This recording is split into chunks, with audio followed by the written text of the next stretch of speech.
Hi friends, good morning. எல்லோரும் நல்லா இருப்பீங்க நம்புகிறோம். நாங்களும் சூப்பராக இருக்கோம்.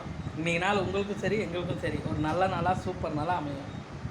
இன்றைக்கி புரட்டாசி ஸ்டார்டிங்கு. காலையில் எழுந்திரிச்சு கோயிலுக்கு போயிட்டு வந்து சாமி கும்பிட்டாச்சு. யார் யார் புரட்டாசி விரதம்னு சொல்லி கமெண்ட்டில் சொல்லுங்கள். நாங்கள் விரதம் தான்.